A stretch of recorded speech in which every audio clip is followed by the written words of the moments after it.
5ই November বিশ্ববিদ্যালয় এলাকায় সহপাচেক ছাত্র জনতা সমবেত হলেও নেতৃত্বের অভাবে এবং জাসদ ছাত্রলীগের দাপটের কারণে 4 নভেম্বর ঘোষিত 5ই নভেম্বরের শোকসভা অনুষ্ঠিত হয়নি।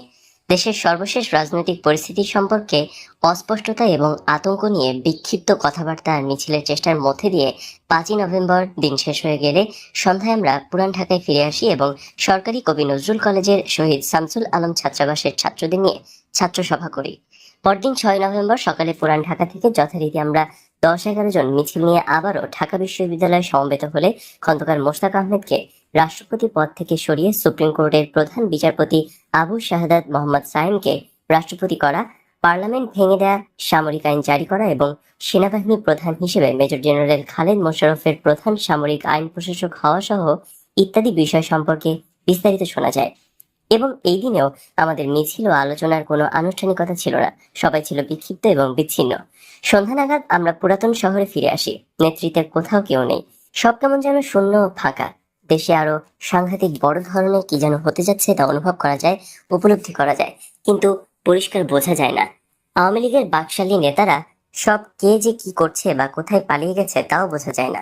ছাত্র নেতাদের মধ্যে বঙ্গবন্ধু শেখ মুজিবুর রহমানের ভাগ্নে শেখ শহীদ অনেকটা পাতানো গৃহবন্দী বলেই মনে হচ্ছে। ইসমত কাদের গামার ততটা বুদ্ধিশুদ্ধি নেই, তবে কিছু করার চেষ্টায় আছেন। রবিউল আলম চৌধুরী তিনিও আছেন, সবসময় আছেন, বলতে গেলে সেই এখন সবচাইতে বড় নেতা। ডাকসুর সাবেক ভিপি ছাত্র ইউনিয়ন নেতা মুজাহিদুল ইসলাম সেলিম হলেন কিছু একটা করার চেষ্টাকারীদের মূল নেতা। ছাত্রনেতা সৈয়দ নূর কাদের সিদ্দিকীর সাথে যোগ দিয়েছেন। আগামীকাল যথারীতি বিশ্ববিদ্যালয়ে যাওয়া ছাড়া আমার কোনো কর্মসূচি নেই। রাত যখন গভীর হলো 1:30-2 বাজে, ঘড়ির সময় অনুযায়ী 7ই নভেম্বর গভীর রাতে হঠাৎ গুলির আওয়াজ শোনা যেতে লাগলো। রাত যতই বাড়তে লাগলো গুলির আওয়াজও ততই বাড়তে লাগলো। গুলির আওয়াজ শুনে মনে হতে লাগলো এ যেন 25শে মার্চ 1971-এর মতো এক কালো রাত। 25শে মার্চ 1971-এ পাকিস্তানি হানাদার বাহিনী নিরস্ত্র ঘুমন্ত বাঙালিকে নির্বিচারে হত্যা করেছে। কিন্তু আজকের গুলি কারা করছে, কেন করছে, কার বিরুদ্ধে করছে, কিছুই বোঝা যাচ্ছে না। 7ই নভেম্বর ভোর হতে না হতেই দেখা গেল সেনাবাহিনীর সিপাহীরা আকাশপানে গুলি করতে করতে রাস্তা দিয়ে পায়ে হেঁটে, গাড়িতে চড়ে যে যেভাবে খুশি ঘুরে বেড়াচ্ছে। আর এই সেনা সিপাহীদের সাথে স্বতঃস্ফূর্তভাবে জনগণের একটা অংশ যোগ দিয়েছে। সিপাহী জনতা রাজপথে মিছিল করছে আর আকাশের দিকে গুলি ছুটছে, স্লোগান দিচ্ছে। সিপাহী জনতার এই মিছিল থেকে নানা ধরনের স্লোগান শোনা গেল। কোনো মিছিল থেকে স্লোগান এলো মোস্তাক জিয়া জিন্দাবাদ, মুসলিম বাংলা জিন্দাবাদ। কোনো মিছিল থেকে স্লোগান উঠল কর্নেল তাহের জিন্দাবাদ, তাহের জিয়া ভাই ভাই, গণবাহিনী জিন্দাবাদ, সিপাহী জনতা ভাই ভাই ইত্যাদি নানা ধরনের স্লোগান দিতে শোনা গেল সিপাহী জনতার মিছিল থেকে। এই সিপাহী জনতার সামনে কোনো সুস্পষ্ট লক্ষ্য বা পরিষ্কার কোনো ধারণা ছিল না, যে তা বোঝাই যাচ্ছিল। এবং এই সিপাহী জনতার বিদ্রোহে কোনো একক নেতৃত্ব বা নিয়ন্ত্রণ যে ছিল না তাও বোঝা যাচ্ছিল। তবে এই সিপাহী জনতার বিদ্রোহ যে আওয়ামী বাকশালী এবং শেখ মুজিবের অনুসারীদের বিরুদ্ধে তা নিশ্চিত ছিল। এই মিছিলকারী সিপাহী জনতা আওয়ামী বাকশালী বা শেখ মুজিবের অনুসারীদের দেখামাত্র যে মেরে ফেলতো তাতে কোনো সন্দেহ ছিল না। 7ই নভেম্বর সিপাহী জনতার বিপ্লব ছিল শেখ মুজিবুর রহমান, আওয়ামী বাকশালী এবং ভারতের বিদ্রোহের বিরুদ্ধে। সাধারণ সিপাহী জনতা এই বিপ্লবে স্বাধীনতার ঘোষক জিয়াউর রহমানকে নেতা মনে করেছে। 1975-এর 15ই আগস্টে শেখ মুজিবের হত্যাকাণ্ডের পর আওয়ামী বাকশালীরা শেখ মুজিবের অনুসারীরা যে কে কোথায় লাপাত্তা হয়ে গেল তার কোনো হদিস পাওয়া গেল না। অবশ্য শেখ মুজিবের সহপার্টি বা আওয়ামী লীগ বাকশালী নেতাদের একটি বিরাট অংশ মুজিব হত্যাকারীদের সাথে হাত মেলালো এবং হত্যাকারীদের নেতা খন্দকার মোশতাক আহমেদের নেতৃত্বে সরকার গঠন করলো। আর আমরা গুটি কয়েক ছাত্র নেতা কর্মী রাজনৈতিক তৎপরতা চালাবার বা মুজিব হত্যার প্রতিবাদ করার চেষ্টা করেছিলাম। তার 1975-এর 7ই নভেম্বর বিক্ষুব্ধ সিপাহী জনতার বিদ্রোহ দেখে ভয়ে পালিয়ে দেশ ত্যাগ করলাম। ছাত্রনেতা রবিউল আলম চৌধুরী বর্তমানে সরকারি আমলা এবং শেখ হাসিনার পিএস মুক্তাদির চৌধুরীর নেতৃত্বে আমরা 10 জন ছাত্র নেতা কর্মী কুমিল্লার লাকসাম কসবা দিয়ে পালিয়ে ভারতের ত্রিপুরা রাজ্যের রাজধানী আগরতলায় গিয়ে উঠলাম। 1971-এর মুক্তিযুদ্ধের সময় আগরতলা ছিল 2 নং সেক্টর। আমরা যারা 2 নং সেক্টরের মুক্তিযোদ্ধা ছিলাম তাদের কাছে আগরতলা ছিল পূর্ব পরিচিত শহর। এই আগরতলা শহরের এমবিবি কলেজের ভিপি সঞ্চয় পালের বাড়িতে আমরা সবাই উঠলাম। সঞ্চয় পালের কাছ থেকে শুনলাম শেখ মুজিবের আমলে আওয়ামী লীগের তৃতীয় চতুর্থ সারির নেতা, পরবর্তীকালে আওয়ামী লীগের কেন্দ্রীয় নেতা এবং শেখ হাসিনা আমলে কিছুই না এস.এম. ইউসুফ আগরতলা থেকে কলকাতায় চলে গেছেন এবং যাওয়ার সময় বলে গেছেন তিনি কিছুদিনের মধ্যে আবারও আগরতলায় আসবেন।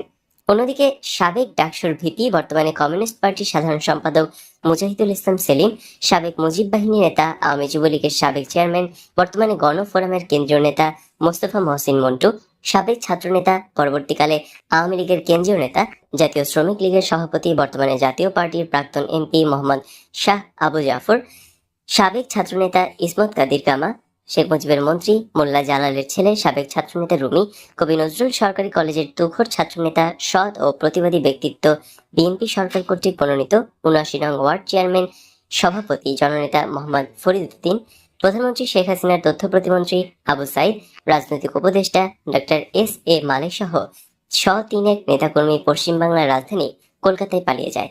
বলা যায়, না বুঝে শুনে আমরা দেশ ত্যাগ করে ভারতে পালিয়ে যাই, যা ছিল নাবালক সুলভ রাজনৈতিক অনভিজ্ঞতা। আমার ধারণা, দেশ ত্যাগ করে ভারতে যাওয়া আমাদের সংখ্যা ১,০০০ বেশি হবে না।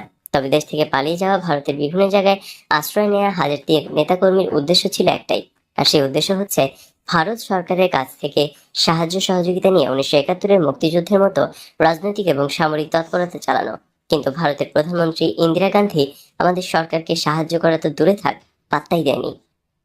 গোপালগঞ্জের বঙ্গবন্ধু কলেজ ছাত্র সংসদের জিএস, পরবর্তীকালে মুক্তিযোদ্ধা সংহতি পরিষদের কেন্দ্রীয় নেতা গোলাম মোস্তফা খান মিরাজ, ছাত্রলীগ এবং মুক্তিযোদ্ধা সংহতি পরিষদের কেন্দ্রীয় তাত্ত্বিক নেতা, বর্তমানে অগ্রণী ব্যাংকের কর্মকর্তা ও নেতা মোবারক হোসেন সেলিম, টাঙ্গাইলের ছাত্রনেতা, বর্তমানে ব্যবসায়ী বাবর আলী, টাঙ্গাইল জেলা ছাত্রনেতা, বর্তমানে অ্যাডভোকেট লিয়াকত হোসেন জাহাঙ্গীর, যুবনেতা নজিবুর রহমান নিহার, ছাত্রনেতা, বর্তমানে ব্যবসায়ী নওশের আলী নসু, যুবকর্মী, বর্তমানে ভারতের নাগরিক জ্যোতির্ময় বিশ্বাস, সাবেক ছাত্রনেতা, বর্তমানে জাতীয় পার্টির কেন্দ্রীয় নেতা গোপালগঞ্জের আব্দুর রউফ শেখদার, সাবেক যুবনেতা, দীর্ঘদিন প্রবাসী থেকে বিদেশিনীকে বিয়ে করে ঘর সংসার করে 2 সন্তান জন্ম দিয়ে অবশেষে বিদেশি কালচারের সাথে মানিয়ে নিতে না পেরে বিদেশি বধূ এবং সন্তানদের কাছ থেকে বিদায় নিয়ে দেশে ফিরে বর্তমানে ব্যবসারত গ্রিন রোড কাঁঠালবাগানের এস কাইয়ুম খসরু এবং আমি স্বয়ং বর্তমানে গণপ্রজাতন্ত্রী বাংলাদেশের প্রধানমন্ত্রী শেখ হাসিনা কর্তৃক অবাঞ্ছিত ঘোষিত। আমরা এই 10 জন আমাদের নেতৃত্ব দানকারী রবিউল আলম চৌধুরী ওরফে মুক্তাদির চৌধুরী সহ মোট 11 জন আগরতলা এমবিবি কলেজের ভিপি সঞ্জয় পালের বাড়িতে ময়লা নিষ্কাশনের ড্রেনের উপর পুরনো টিন দিয়ে একটি চালা বানিয়ে তার নিচে একটি বড় চৌকি ফেলে থাকতে লাগলাম। অবশ্য রবিউল আলম চৌধুরী ওরফে মুক্তাদির চৌধুরী সঞ্জয় পালের সাথে ওদের সঙ্গেই ঘুমাতো, আর 10 জন ড্রেনের উপর ভাঙা টিনের চালা নিচে রেখে ওই এক চৌকিতেই ঘুমাতাম।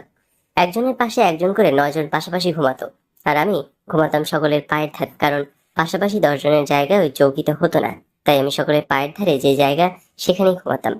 ঘুম হতো না, কোনো রকমে শুয়ে থাকা। একে তো প্রচন্ড মশা, তার উপর আবার চতুর্দিক খোলা, তার উপর আবার ড্রেনের উপর, তাও মশারি ছাড়া। মশারি নেই, এখানে দিনের বেলাতেই মশা ধরতো। এই অবস্থায় ঘুমানোর তো কোনো প্রশ্নই ওঠে না। অবশ্য আমাদের ঘুমানোর জন্য 2-3টা কম্বল দেওয়া হয়েছিল। সবাই কম্বল বিছিয়ে আরেকটি কম্বল গায়ে থেকে মাথা পর্যন্ত মরিয়ে রাখতো, আর আমি কম্বল না পেয়ে লুঙ্গি দিয়ে সারা শরীর ঢেকে শার্টের ভিতর মাথা ঢুকিয়ে রাখতাম। আমি আর মোবারক হোসেন সেলিম অধিকাংশ রাত গল্প করে আর মশা মেরে কাটিয়ে দিতাম। মশা মেরে 2 বন্ধু মিলে আবার গুনতাম কত হাজার কয়শো মশা মারলাম। এইভাবে রাত পার করে দিয়ে সকালে পায়ের ধারে শুয়ে পড়তাম। যতখানি বেলা সম্ভব ঘুমিয়ে ঘুমিয়ে পার করে দিতাম, কারণ আমাদের কপালে সকালে নাস্তা খাওয়া ছিল না, তাই রোজা রাখার মতো শুয়ে শুয়ে বেলা পার করে দিতে চাইতাম। ত্রিপুরা রাজ্যের কংগ্রেস সেক্রেটারি রাধু গুপ্ত দুপুরের খাওয়ার জন্য ভারতীয় 1 টাকা 10 পয়সা এবং রাতে খাওয়ার জন্য 1 টাকা, তাও আবার রুটিন মাফিক দিতেন না। সপ্তাহে 2-1 দিন আর তারও বেশি দিন তো বাদই যেত। অর্থাৎ কখনো সপ্তাহে লাগাতার ভাবে, আবার কখনো সপ্তাহের মধ্যে 2-3 দিন কংগ্রেস সেক্রেটারি রাধু গুপ্ত টাকা দিতেন না। আমাদেরকে টাকা দেওয়ার জন্য রাধু গুপ্তের আন্তরিকতার অভাব ছিল না। তিনি টাকা জোগাড় করতে পারতেন না, তাই আমাদের দিতে পারতেন না, আর যখন টাকা দিতে পারতেন না তখন আমাদের না খেয়ে থাকা ছাড়া আর বিকল্প কিছুই ছিল না। রাধুগুপ্ত রবিউল আলম চৌধুরী ওরফে মুক্তাদির চৌধুরীর কাছে টাকা দিতেন। রবিউল দিতেন শঙ্কর বোর্ডিং এ, এবং শঙ্কর বোর্ডিং এ বলা ছিল দুপুরে 1 টাকা 10 পয়সা, রাতে 1 টাকার বেশি কাউকে খেতে দেওয়া হবে না। দুপুরে 1 টাকার ভাত, 10 পয়সার ভাজি, কাঁচামরিচ, পেঁয়াজ ও ডাল ফ্রি। রাতে 90 পয়সার ভাত, 10 পয়সার ভাজি, এই ছিল আমাদের বরাদ্দ। আমরা দুপুরে 1 টাকার ভাত খেয়ে হোটেলে ক্যাশ থেকে 10 পয়সা ফেরত নিয়ে ওই 10 পয়সা দিয়ে বিড়ি কিনে খেতাম। কাপড় চোপড়ে আমরা এমন ফিটফাট যে কেউ চিন্তা করতে পারতো না যে আমাদের পেটে ভাত নেই, পকেটে পয়সা নেই। আসন্ন শীতের কথা চিন্তা করে আমি আমার ডাবল সাইজ স্যুটটা বাসা থেকে সঙ্গে নিয়ে গেছিলাম। আমি যখন ডাবল বেস স্যুটটা পরে আগরতলার রাস্তায় বের হতাম তখন সারা আগরতলার নরনারী আমার দিকে, মানে আমার ডাবল সাইজ স্যুটের দিকে তাকিয়ে থাকতো। সারা আগরতলা শহরে আমার ছাড়া দ্বিতীয় কোনো ডাবল বেস স্যুট ছিল না। মেয়েরা তাকিয়ে থাকতো আকর্ষণীয় ভাবে এবং ছেলেরা তাকাতো ঈর্ষান্বিত ভাবে। কতজন জিজ্ঞেস করেছে এটা কোথা থেকে বানিয়েছি, বলতে হয়েছে কলকাতা থেকে বানিয়েছি। কারণ আমরা যে বাংলাদেশ থেকে এসেছি এটা ত্রিপুরা রাজ্য কংগ্রেস সেক্রেটারির নির্দেশে গোপন করতে হয়েছে। শুধু তাই নয়, আমরা যে মুসলমান এটাও গোপন করতে হয়েছে। আমাদের পরিচয় গোপন করে মিথ্যে পরিচয় থাকতে হয়েছে। বলতে হতো আমরা কলকাতা থেকে বেড়াতে এসেছি, আমরা সকলেই হিন্দু। আমাদের প্রত্যেকেরই একটা হিন্দু নাম ছিল। এস এম ইউসুফের নাম ছিল সরোজদা। রবিউল আলম চৌধুরী ওরফে মুক্তাদির চৌধুরীর নাম ছিল রবি রায় চৌধুরী ওরফে রবিদা। আমার নাম ছিল অনন্ত দাশগুপ্ত ওরফে অনন্তদা। আমরা ভারতীয় হিন্দু নাগরিকের মিথ্যে পরিচয়ে ভারতের আগরতলায় থাকতে লাগলাম। আমাদের স্মার্ট ফিটফাট পোশাকের পকেট থেকে পাতার বিড়ি বের করে ধূমপানের জন্য আগুন ধরাতাম। তখন মানুষ অবাক হয়ে চেয়ে থাকতো, মনে করতো এটা আমাদের এক ধরনের শৌখিনতা বা ফ্যাশন। আসলে আমাদের যে বিড়ি খাওয়ার পয়সা নেই এটা আগরতলার মানুষ বুঝতো না। পেটের ক্ষুধার কি জ্বালা তা আমরা হাড়ে হাড়ে বুঝেছি। মাঝে মাঝে কংগ্রেসের সেক্রেটারি রাধুগুপ্ত টাকা দিতে পারতেন না। এই টাকা দিতে না পারার ঘটনা পরপর 2-3 দিনও হয়ে যেত। ক্ষুধার যন্ত্রণায় আমরা কাতরাতে থাকতাম। আমি বলতাম আমরা কাজ করে খাই, প্রয়োজনে মজুরির কাজ করে আমাদের আহার জোটাই, কিন্তু না, আমাদের কাজ করাও মানা। আমাদের পেছনে ভারতের গোয়েন্দা লেগে থাকতো, যে কোনো মুহূর্তে আমাদের গ্রেফতার করতে পারে। তাই কংগ্রেস সেক্রেটারি রাধু গুপ্তের কথার বাইরে এক চুলো চলা যাবে না। ক্ষুধার জ্বালায় ছটফট করতে থাকতাম। ক্ষুধার জ্বালা সইতে না পেরে শঙ্কর বোর্ডিং এ গিয়ে হোটেলের মালিক দাদাবাবুকে মিনতির সাথে বলতাম, দাদাবাবু এই বেলাটা আমরা খাই, পরের বেলায় 2 পয়সা একবারে নিয়েন। শঙ্কর বোর্ডিং এর মালিক দাদাবাবুর এক জবাব, আগে পয়সা পরে খাওয়া, সোজা বের হন। হোটেলে দরজার পাশে দাঁড়িয়ে বেহায়ের মতো বেলাজ্জের মতো দেখতাম লোকে মাছের মাথা, মুরগির মাংস, খাসির মাংস আরো কত কি দিয়ে খাচ্ছে। দাদাবাবু ধমক দিয়ে বলতো, দাঁড়িয়ে রয়েছেন কেন, যান পথ ছাড়ুন। একসময় ধীরে ধীরে হোটেলের দরজা থেকে সরে আসতাম। রাস্তার কল থেকে পেট ভরে পানি খেয়ে উদ্দেশ্যহীন ভাবে হাঁটতাম। একইভাবে চলতে থাকলো আমাদের দিন। আমরা মুক্তিযুদ্ধের কিংবদন্তি নায়ক বঙ্গবীর আব্দুল কাদের সিদ্দিকীর নেতৃত্বে গড়ে ওঠা প্রতিরোধ বাহিনীতে যোগ দেওয়ার অপেক্ষায় দিন গুনতে লাগলাম। স্বেচ্ছায় সকল দুঃখ কষ্ট হাসি মুখে বরণ করে নিলাম। একদিন 32 ঘন্টারও অধিক সময় অভুক্ত থেকে ক্ষুধার জ্বালা সইতে না পেরে টাঙ্গাইলের বাবর আলী ওরফে দীপকের সাথে ফন্দি করলাম। আজ দুজন হোটেলের মালিক দাদাবাবুকে কিছু না বলে অন্য কাস্টমারদের মতো সোজা খেতে থাকবো। তারপর যা হবার হবে, পেট থেকে তার খাওয়া বের করতে পারবে না।